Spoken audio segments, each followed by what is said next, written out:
The ballroom shimmered with golden light. Laughter echoing through the air like champagne bubbles bursting in crystal glasses. My wife Claire loved these kinds of nights, full of people who admired her, envied her, and believed every fake smile she threw their way. It was her company's annual gala, and she'd been talking about it for weeks. I wasn't supposed to come. She told me it was just work, that I'd be bored. But deep down, something in her tone made me suspicious. The kind of careful distance people use when they're hiding something. So, I went anyway, dressed in a simple black suit. I arrived quietly, unnoticed at first, until I saw her. There she was, standing near the bar, laughing too loudly, her hand resting far too comfortably on her boss's arm. The way she tilted her head when he spoke. I'd seen that look before, but it used to be reserved for me. Her laughter faded when she saw me. For the first time that night, her confidence faltered. She said, voice a little higher than usual. You came. Her boss turned surprised, studying me like I didn't belong there. I smiled politely, shook his hand, and replied, wouldn't miss it. The conversation turned awkward fast.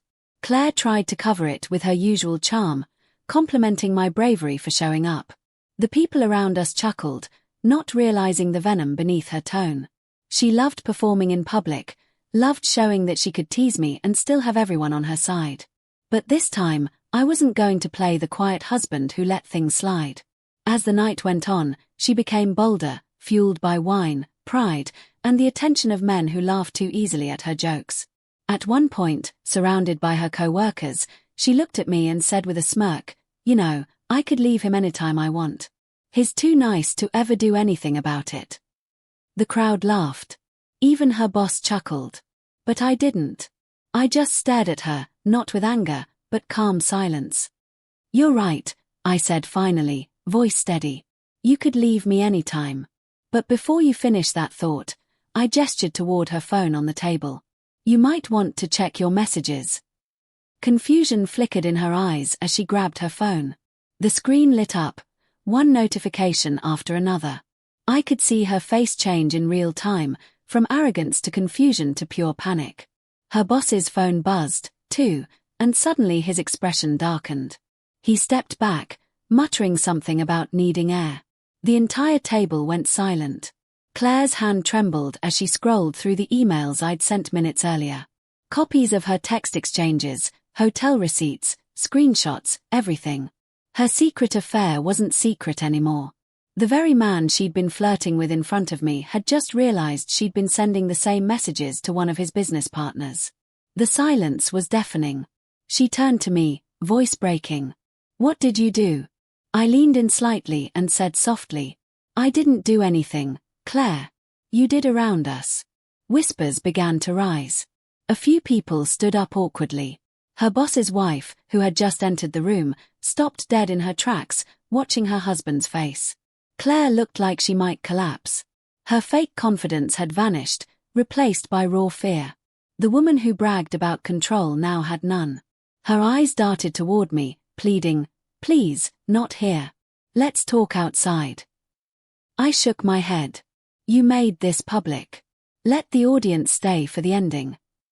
The HR director approached. Confusion on her face as she asked Claire to step aside. The rumors were spreading fast. People love drama more than decency, and Claire had just handed them the perfect story. She turned back to me, desperate now, her voice shaking. Please don't let them see this. Don't do this to me. I gave a small, almost pitying smile. You said you could leave me anytime, remember? Looks like you're about to. Tears streamed down her face. I didn't mean it. It was just a joke, I swear. But her words sounded hollow. Her boss's wife was now glaring at both of them, and the HR director was escorting them away from the floor. Outside the ballroom, I watched from a distance as Claire broke down, clutching my arm. Please, I'll fix this. I'll do anything. Just don't walk away. I looked at her. The same woman who once told me I wasn't ambitious enough, not exciting enough, not man enough. Claire, I said quietly. I'm not walking away. You already pushed me out. She tried to grab my hand, but I stepped back. You wanted freedom. Now you've got it. Her knees buckled as she cried, her mascara streaking down her cheeks, her once perfect image now destroyed by her own arrogance. I left her there in that glittering hall of broken illusions. The people who once praised her were now whispering about her behind their glasses of wine.